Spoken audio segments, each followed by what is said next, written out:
day in and day out. And Joe Espada hit on one of the nuggets, which was discipline and the ability to do the right thing regardless who's watching. So as I sit here today, I've had many conversations with people that have been in leadership positions that have really shaped my mind of what a captain truly represents. And I'm going to go back to the 2014 season in which I think you were coaching with the Yankees. I was managing the Astros. We opened the season with the New York Yankees. And I would go to the ballpark at 11 o'clock every day because I would run the stadium stairs. This was before my hip surgery. And I was in tip-top shape. So I'm running the stadium stairs at noon. And I look out on the field, and Derek Jeter is taking ground balls at 12:30. The game's at 7 o'clock. I come back, he's getting soft toss.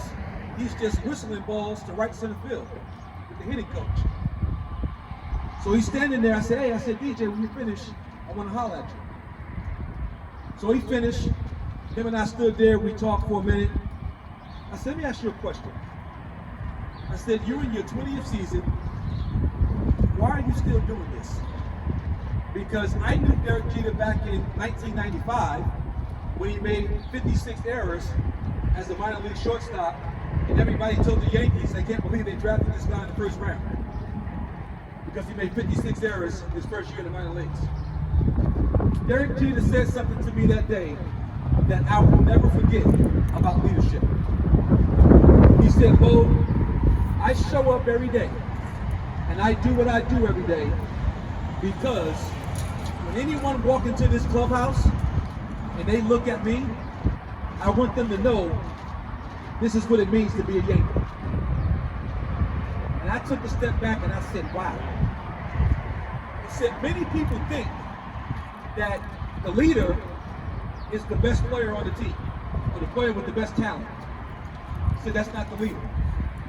The leader of the team is the player that the rest of the players look at and they say, this guy is willing to do anything for the team, and they care about the team so much that they're going to partner with the team to make sure that the mission and the vision of the team is carried out.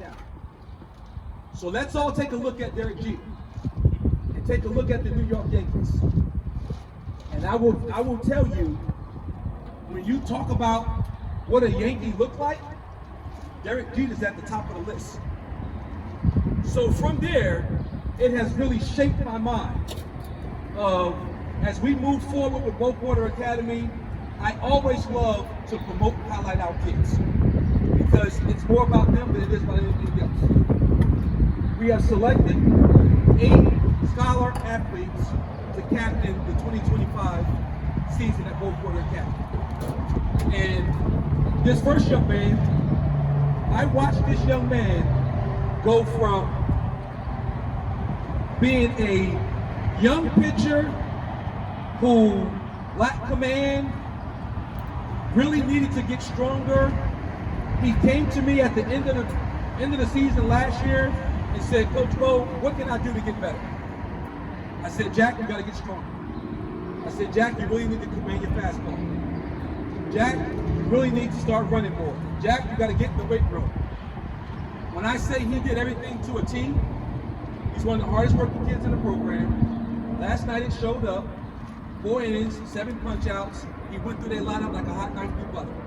Jack Arrington, 2025. Good job, Jack.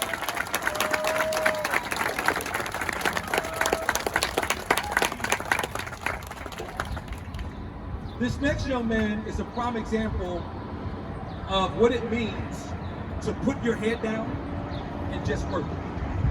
Because his family moved here and he shows up at Beau Academy, and as a freshman, he's not even starting on the JV. And you watch a kid and you realize there's something different here. There's something different. It's working. It's a passion, it's a desire. And I remember having a conversation with him, and he goes, Coach Beau, what do I got to do to play ball? I said, just keep working. I said, just keep working. From last year to this year, of not starting on the JV, this young man is now hitting in the 3-hole on the varsity. Guinyard. Keeh! Good job, Keeh! Good job, Keeh! Beast move! Joe, you have 2 daughters, right? How old are they? Captain, baby. 15 and 10? Oh, okay. If you would say 15 or 16, because I don't have any daughters, but if I had a daughter, if I was looking for somebody to marry my daughter, this would probably be the young man that I would get with the Andersons, and we would have just an arranged marriage. Our next captain, Mr. Keeh Anderson. Keeh! Let's go, Keeh!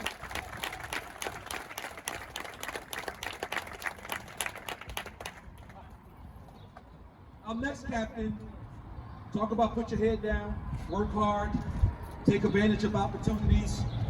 It is very difficult, very difficult. And I think, Joe, you're going to appreciate this. It is very difficult as a freshman to walk into any high school and start at shortstop as a freshman.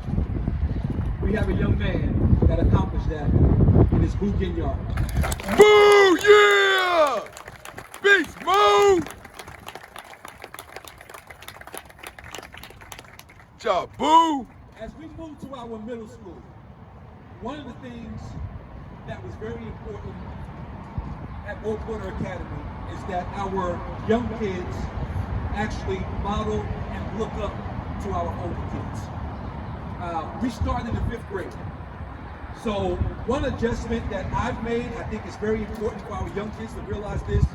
It's very difficult for a 5th grader or a 6th grader to actually exercise the leadership that we would expect from the 7th graders and 8th graders or the high schoolers. So and I'll say this, I'm going to say this about our 5th and 6th graders. There is no doubt in my mind that every last one of them at some point they're going to be a captain anyway, because their leadership is outstanding, but they're exempt right now because they're 5th and 6th grade, because our captains go from 7th grade on up. Our next captain that I'm going to introduce, we've had this young man in the program since he was 11, I think, and I've watched his maturation from being someone who did not say 2 words to anyone, and just going about his business, to where now the coaches could not show up. And I can look out there and the team is stretching and they're doing what they're supposed to do, and I go, who's our lead man? Oh, Michael Lill. Michael Lill, get him up there. Let's go, Michael Lill!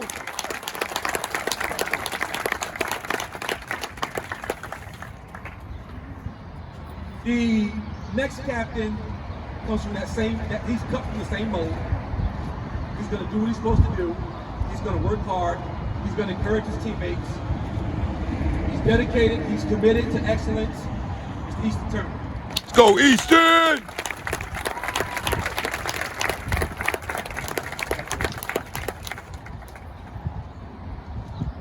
The next captain, and I'm going to openly say this, it's probably harder for him than it is for anybody. And the reason being is because he lived in my house. And because he lived in my house, his responsibility to the success of Beau Ayreal Academy, it probably cuts a little bit deeper than everyone else. So when I say someone being more concerned about being right than being liked, I've watched our son mature to the point where he do not care if he hurts someone's feelings, if they're doing something wrong.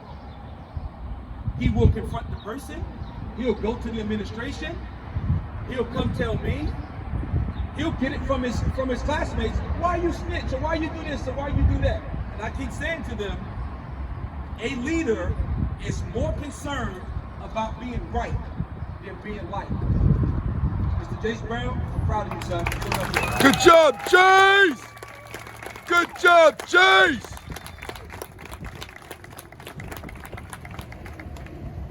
And the last one, I want to say this just like openly.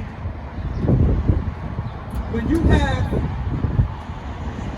a family that picked up the telephone 2.5 years ago and say to you,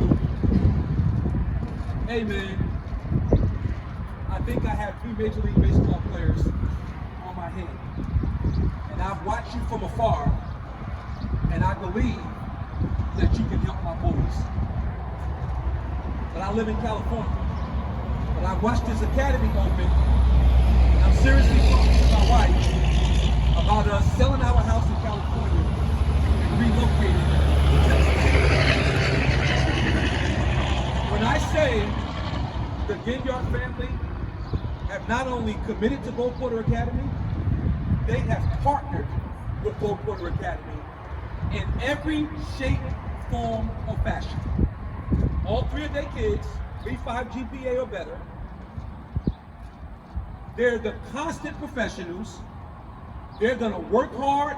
So if I look at who I want to represent Beau Academy, this Guinyard family is the model. Ayreal, Guinyard. Ayreal! Beast mode!